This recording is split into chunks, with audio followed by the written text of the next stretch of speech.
السلام عليكم. اليوم إن شاء الله حلقتنا حلقة جديدة وحلقة مهمة في نفس الوقت، وإن شاء الله حنتكلم فيها عن هل يتم زراعة الفول الأخضر خلال شهر 2 أم لا، أو هل انتهى موسم زراعته. إن شاء الله حنجاوب على هذا السؤال بالتفصيل. فطبعا قبل بداية حلقتنا أتمنى تعملوا اشتراك القناة ولايك إذا عجبكم الفيديو وتشاهدوا معنا الحلقة للنهاية.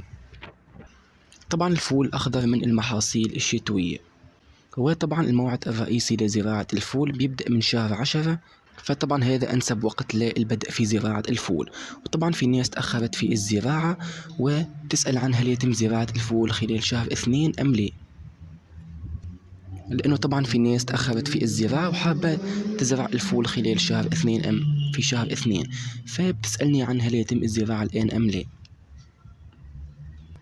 طبعا الفول الأخضر حتى ينمو بيحتاج لأشعة الشمس، وطبعا شهر 2 كذلك بيتميز بدرجات الحرارة الممتازة، فإحنا ممكن نزرع الفول خلال شهر 2. ولكن طبعا نصيحة لكل الناس، حاول إنك ما تزرعش الفول الأخضر خلال شهر 2، لأنه طبعا الإنتاج حيكون متأخر، ولو عندك مكان يعني حتستنى لغاية شهر 6 أو 7 حتى تقوم بإزالة المحصول كامل. ولو حابب تزرع في المكان هذا طماطم أو فلفل فحتتأخر في الزراعة، لأنه طبعا الفول بينتج، يعني لو إحنا زرعنا الفول في شهر 2 الإنتاج حيكون متأخر وممكن يصل لشهر 7 أو شهر 8. ولكن الإجابة هي باختصار شديد نعم، ممكن نقوم بزراعة الفول خلال هذه الأيام أو خلال شهر 2.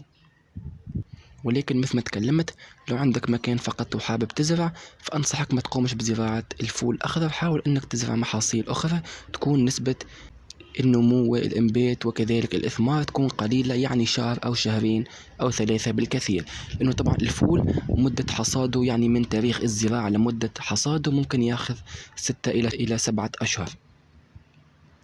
وطبعا مثل ما تلاحظوا هذا الفول الأخضر بعد تقريبا 3 أشهر من الزراعة وما زال في يعني التزهير، لاحظنا ممكن طبعا ما زال النبات ما عطاش يعني الثمار أو الإنتاج، فلو لاحظنا ممكن النمو متأخر جدا لنبات الفول.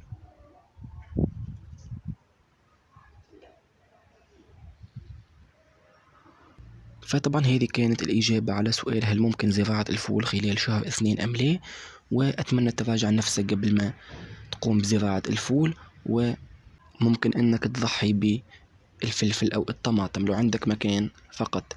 أتمنى الحلقة تكون عجبتكم. لو عندكم أي سؤال أتمنى تكتبوه أسفل التعليقات، وإن شاء الله ملتقانا في الحلقات المقبلة، وشكرا والسلام عليكم ورحمة الله تعالى وبركاته.